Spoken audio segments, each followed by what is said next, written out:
Hello, all my crafty people out there. It is time for our weekly project.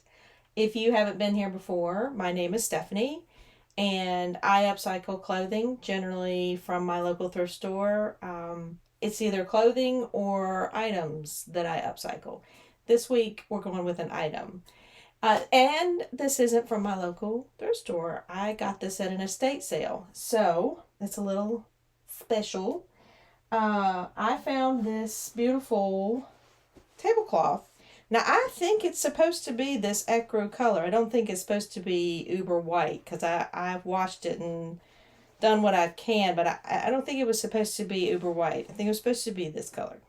But it has these beautiful hand-stitched, cross-stitch pieces on them, and it is damaged. There are some burn marks in the center of all of these. So I wanna save it, or at least the stitching of it, and do something with it. And we had a vote on some blouses or shirts, shirt patterns, and this one was ranked pretty far up there.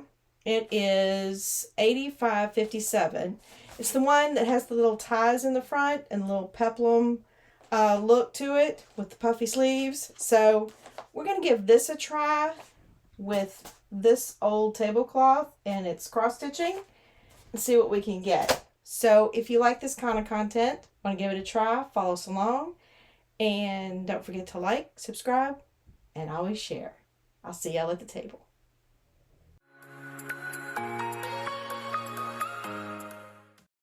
Okay, here's a better look at the center pattern on the tablecloth. It's quite large. It's these 8 circles and then the little pieces between them. And then on the sides, there's tulips, 2 on the long side, along with these corner pieces. This has got dust on it.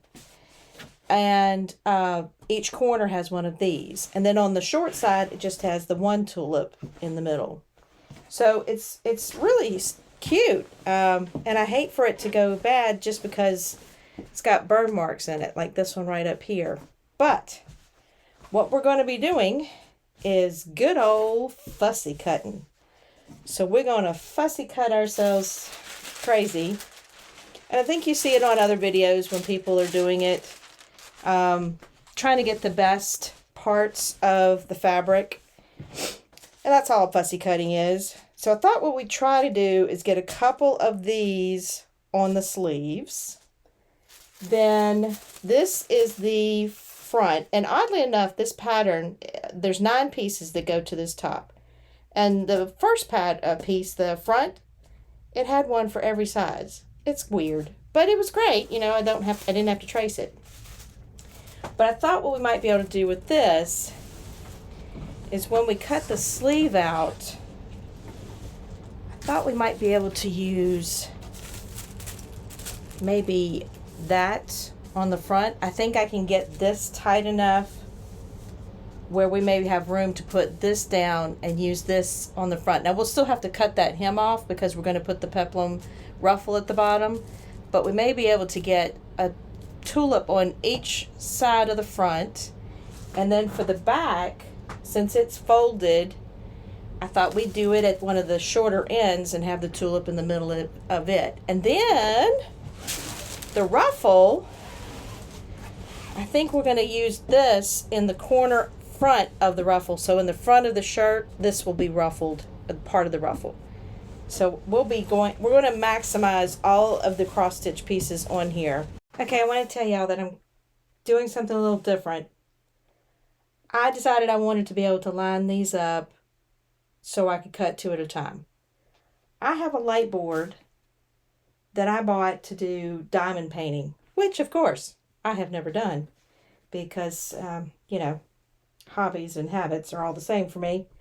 So I am using the light board to make sure that this particular pattern, this stitching, is lined up with the stitching on the other side so I can cut 2 at a time. It's an option. It's an odd thing to do, I think, probably, unless you do a lot of this kind of work where you're trying to match up something like this. But this helps me match up, and then I just put a pin in it to make sure it stays in place But that's what I've done with all the pieces, so I only had to cut them once. I just want to let you know my little weird trick.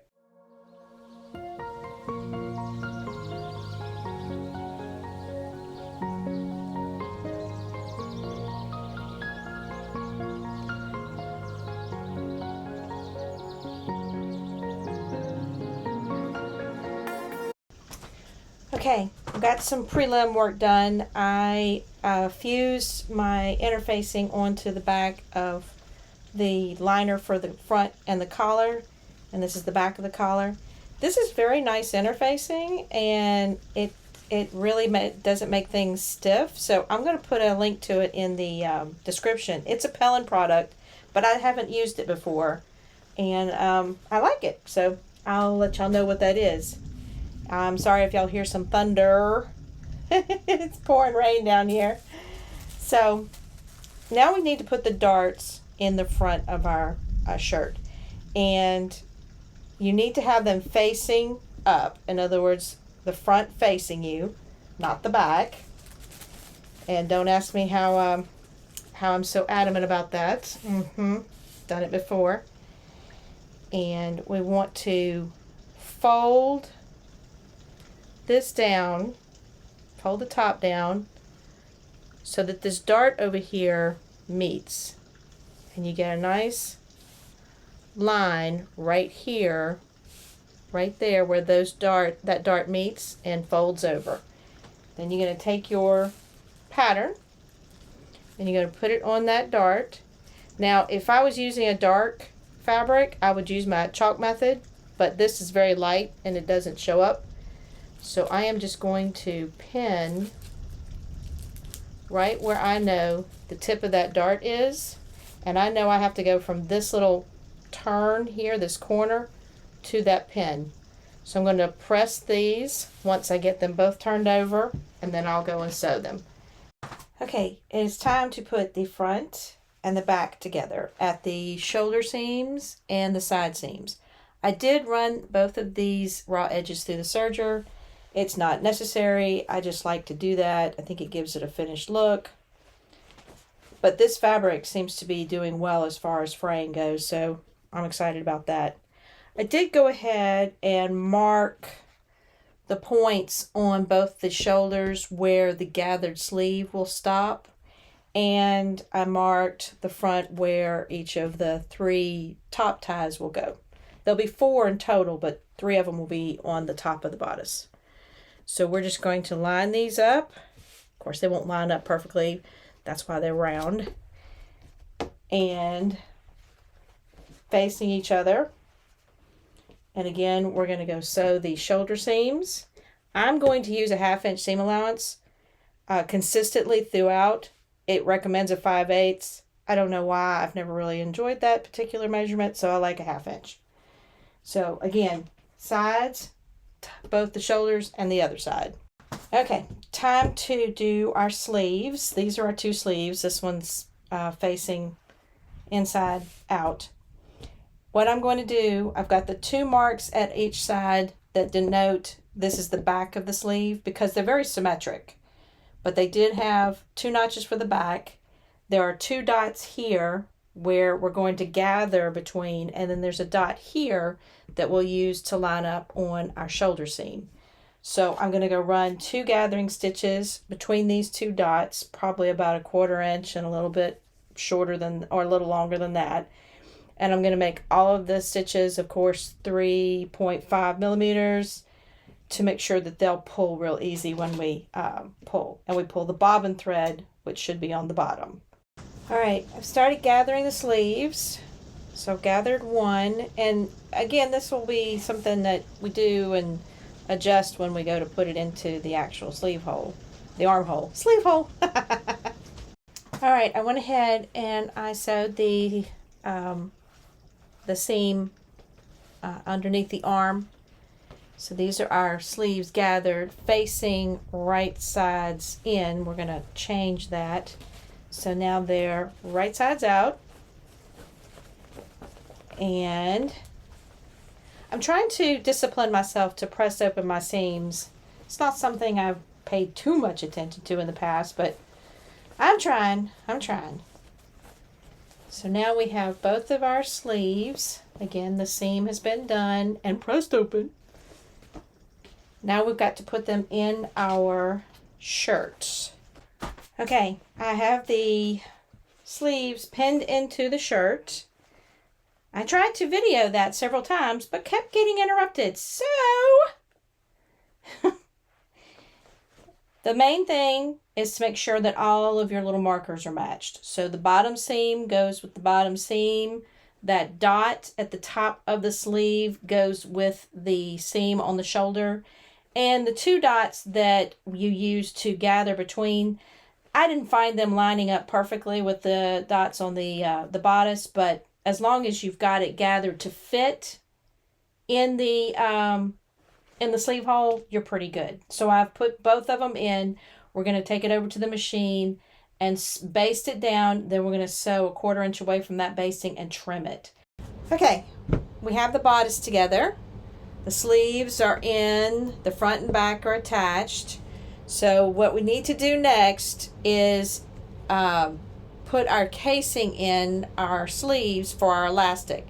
Now the instructions of course have a 1/4 inch turn and a 1/2 inch turn, and I'm really not keen on that. I am going to use single fold bias tape like we always do to make a 1/4 inch casing for our elastic on both these sleeves. When I'm through with that, I am going to sew our back ruffle, which is plain, to the two front ruffle pieces, which have this piece that'll show right in the front underneath these tulips. Now here's our sleeve, and we're going to put this bias tape on it for the casing. This is single fold, so that means that it opens out like this. We only need to open one side of it in order to attach it to our sleeve, and we're going to attach it right sides to right sides. I'm going to turn over about a 1/2 inch or maybe a little more, and that's going to be my finished edge on the inside. So I'm going, and y'all, I think y'all have seen me do this before. If you haven't, I've got plenty of videos where I'm doing it maybe in more detail. But again, this is the right side because you can see the finished seam. We're going to put it right here up against that seam. That's where I like to start, at the bottom. I'm going to pin it so you can see what I'm doing. We're going to sew inside that folded line, and then when we're finished, we'll be able to flip it over, flip it in, and it'll become our casing, and it'll give us a finished edge. It's an all-in-one process that I like to use, and it just gives me a nice edge. The bias tape is stretchy because it's on the bias, so let me go sew this together.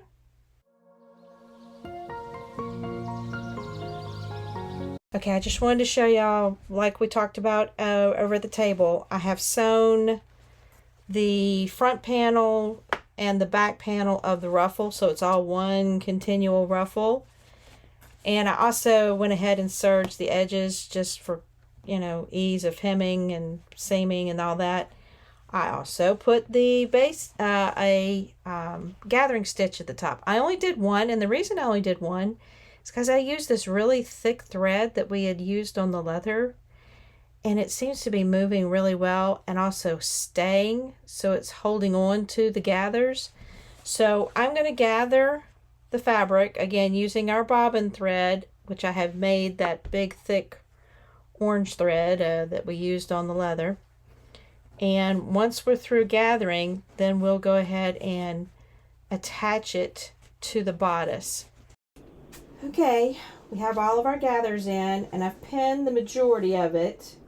Again, like I was saying earlier, this is the seam on the bodice, and this is the seam on the ruffle. For some reason, they don't match. You have to follow the notches and or dots for this, but I just wanted to let you know it's a little different. So I'm going to finish pulling out this gather, or pulling it looser, obviously, to fit it in the rest of this bodice top. And then we will go sew it down using our 1/2 inch seam allowance and we will push the ruffle towards the top. It won't lie right otherwise. Okay, I have, of course, made my ties already, and I put them on, I pinned them on, and went and did a little basting stitch to make sure they didn't move throughout the next process of putting the facing or lining for the inside of the neckline. And these are 4¼ inches apart from the top of one tie to the bottom to the top of the next tie. And once you measure one, then you can just measure them all. You don't have to use the pattern as far as transferring dots and everything like that. You just need to get that first one right, and then you can measure the rest. So now we're going to turn around and we're going to put our facing in, or our lining. I think it's called a facing. I went ahead and I serged the edge. It asks to be that you finish it, so you can actually do a 1/4 inch hem here, or you could do your own zigzag, whatever you prefer. I didn't want the 1/4 inch hem because I don't like the bulk that it creates, so I just serged it. But again, you could zigzag it. So now we're going to get our lining together, and we're doing it, of course, right sides to right sides as usual. And we're going to match up our seams first, and then once we do that, we'll just pin down, and we're going to sew from one end of this all the way around. Okay, we've got the lining slash facing on the neck, and I went ahead and clipped the corners, and I also clipped the neck to make it easy to turn in.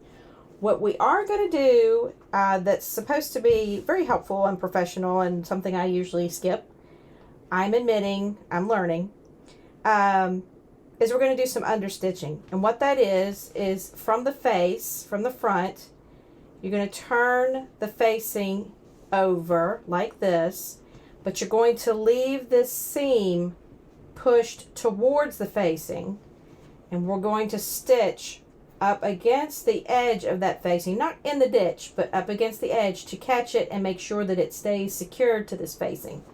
So we will be able, you can't do it all the way up. You can only go so far, but it does give it a better finish, and it keeps the facing inside better. So we're going to go do that, and once we're done with that, we should just be hemming it. And the hem is not going to work the same as the direction. So I went ahead and finished the edge of the facing here, because I'm only going to turn it under this a small amount for the hem. So we're going to have to kind of do some finagling here where we finish it. We finish that and turn this under almost like you would a, I don't know, not a quilt. Quilt wouldn't be hemmed that way. But we're just going to make a small hem in it so we don't lose any of this design. But, you know, we're always making little alterations. Okay, everybody, home stretch. What that means is we have elastic to put in the arms, and I just measured around my bicep comfortably because I know that's about where that's going to land. Biceps as they go.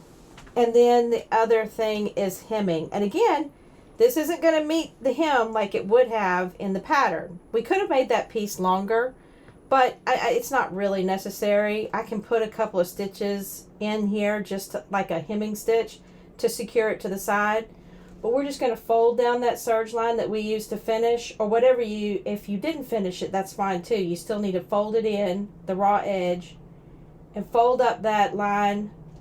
I serged it. You may actually be able to do the natural hem because you didn't have to worry about this pattern. But that's all I'm going to do, and I'm going to stitch it on the machine. I'm not going to make any fuss about it. It's going to be a simple hem, and then we're going to try this puppy on. So let me get to putting the elastic in, you know, with our specialist tool, the safety pin.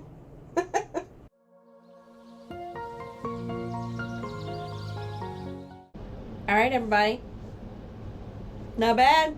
I was worried that it was going to be too small, but I guess I just tried it on without having it all together, and it didn't look like it was going to fit. So I do still recommend going a size up from what you usually do, just to give you this kind of room, you know. This is a little bigger than I usually make the size, but hey, it works. The cross stitch, it's just beautiful. Whoever did this did a wonderful job. So you can see the little tulip in the back.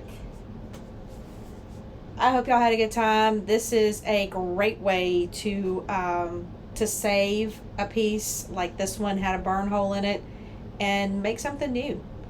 Don't throw it away. It's always got another chance. And if you like this kind of stuff, like, subscribe, let me know what you think. Don't forget to share, and I will catch y'all on the flip side of our next project.